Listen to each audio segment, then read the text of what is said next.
This episode is brought to you by the fine folks at Dollar Shave Club. Initiating moisture.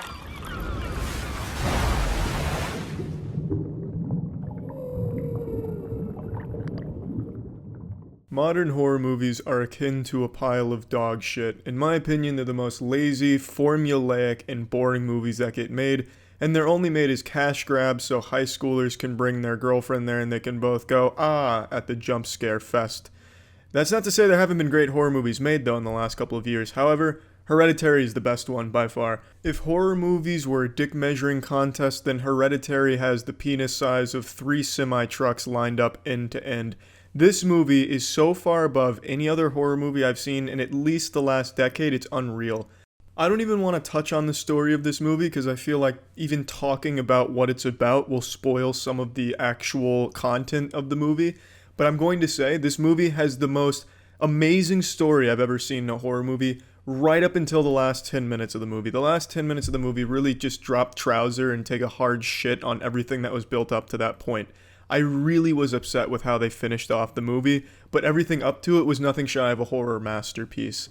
The story is a very unnerving one, and it's going to show you a lot of things that are uncomfortable to look at, which get taken to the next level by the performances of the actors here.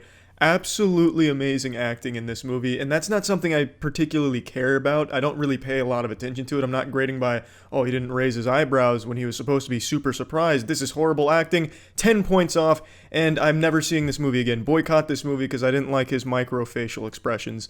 That's not something I care about, but when the acting is this good, it's something I think everyone notices, because it really made the characters alive. It made it seem like you were watching a real family go insane and have all types of incredibly disturbing shit happen to them.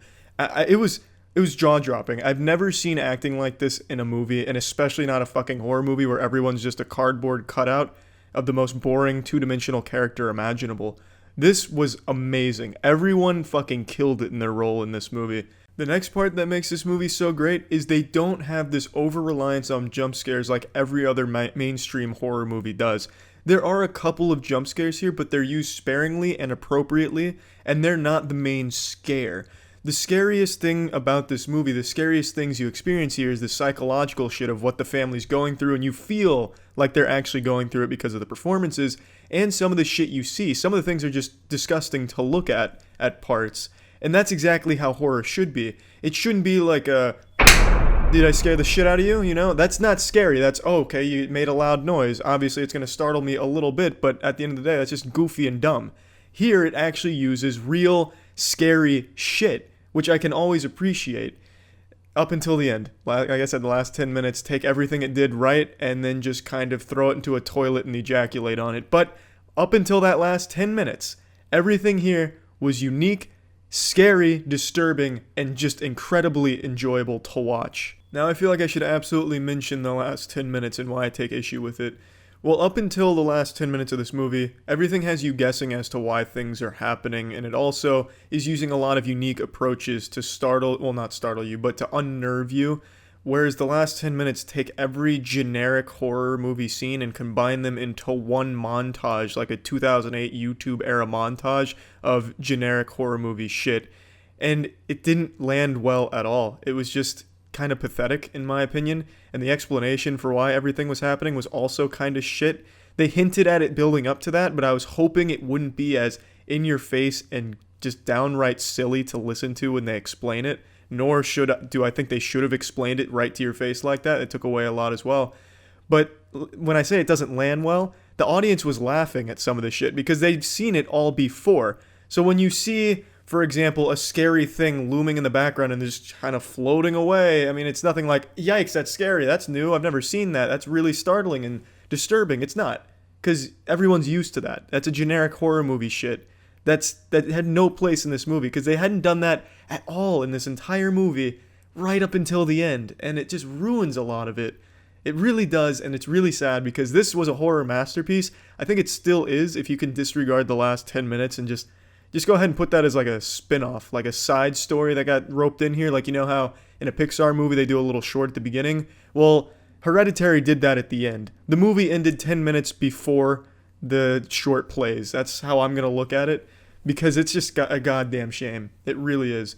And that really honestly is my only complaint about Hereditary. Everything else is honestly just amazing. The sound is great.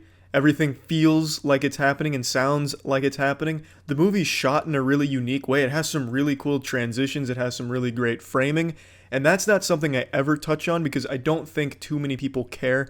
If the framing and the shots are shitty, you'll notice, and that's a bad thing. But if they're done right, you should never even consider it. But it is something I occasionally pay attention to, and in this movie, it's hard not to notice how well executed it is. Now just go ahead and plug this shit into the moist meter. I'm giving Hereditary an 85, and it hurts me to give it an 85 because I think it should be more. But like I said, those last 10 or so minutes are just, they're stinky. And more likely than not, if you see this in theaters, people are going to laugh during that part. I was too, because it is just goofy, and I don't know why they did that. I really don't. I'm guessing they were just running out of time or just didn't care anymore. Fuck if I know. I'm not going to try and understand what they decided for the last 10 minutes. Maybe they just handed it off to the director's fourth grader. I really have no other explanation. But everything except for the last 10 minutes is a horror masterpiece that I think anyone who enjoys a horror movie will fucking love. Hereditary is absolutely fantastic. Almost as fantastic as Dollar Shave Club. A lot of you know Dollar Shave Club sponsors the official podcast, and they were demanding more. They needed more. So Jackson and I said they're welcome to come on the moist meter for Hereditary. So Jackson, take the stage, take it away. Head of Moisture Relations Jackson here with some exciting news. If Moist Meter is known for one thing, it's that we quickly deliver effective and top-of-the-line moisture readings on all the things you love straight to your door. This is where our similarities with Dollar Shave Club lie, as they're also known for delivering the highest quality tools to keep you looking moist to everyone else straight to your door for a very reasonable price. DSC is sponsoring this episode and letting us continue to spread the good word of moisture, and all we need to do is tell you about the $5 Daily Essentials Starter Kit. This is a kit full of stuff you need to look and feel your best: shave butter, body wash, butt wipes, and of course those delicious razors and handles that the club is known for. Both Charlie and I, and all of Moist Meter HQ, use Dollar Shave Club to keep up our public appearances, and we couldn't swear any harder about them if we tried. Now you too can join the club by visiting dollarshaveclub.com/wet and receive the Daily Essential Starter Kit for only $5. That's dollarshaveclub.com/wet.